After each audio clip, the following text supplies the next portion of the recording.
Labas.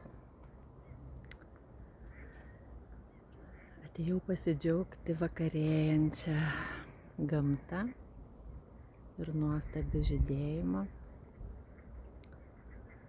Ir taip pat džiaugsmu, kuris netelpa mano krūtiniai. Šiandien po paskaitos kolegijoje, kur su studentėm dalinuosi aromaterapijos patirtimis. Šiandien mes gaminame asmeninį mišinį savo. Ir tiek buvo daug emocijų. Ir kaip visada paskaitos pradžioje klausimas, o kaip tu jautiesi dabar? Ir visos prisipažino, kad laikas kažkoks labai sunkus, labai intensyvus, labai emocijų, labai daug nuovargio. Ir mes nieko nedarėm su tom emocijom, leidom jom būti ir pasikvėptėm į pagalbą buteliukus. Šiandien mes uostėm atarus, žiūrėjom video apie atarų gamybą.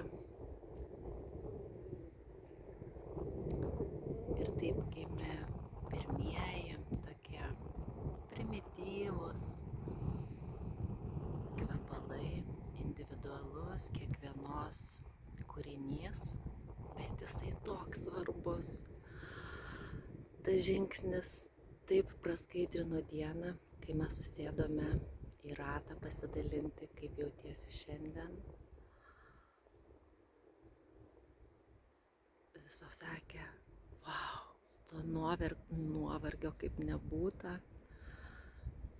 Tie kvapai ir tas kūrybinis procesas toks nuostabus.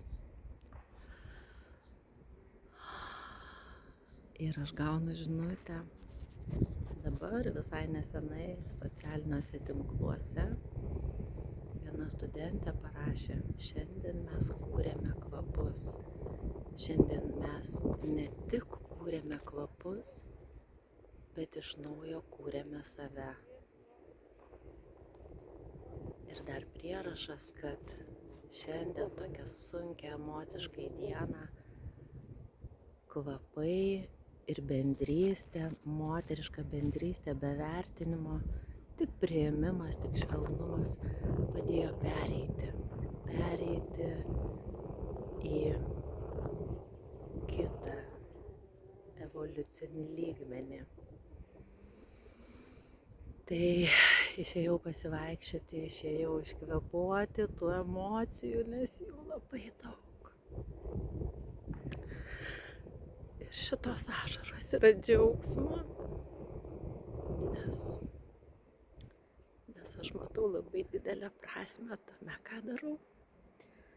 Ir su dideliu dėkingumu. Ačiū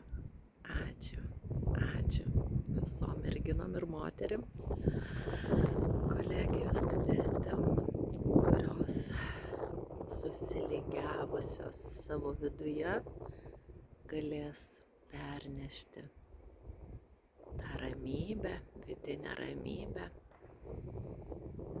ir gamtos grožį.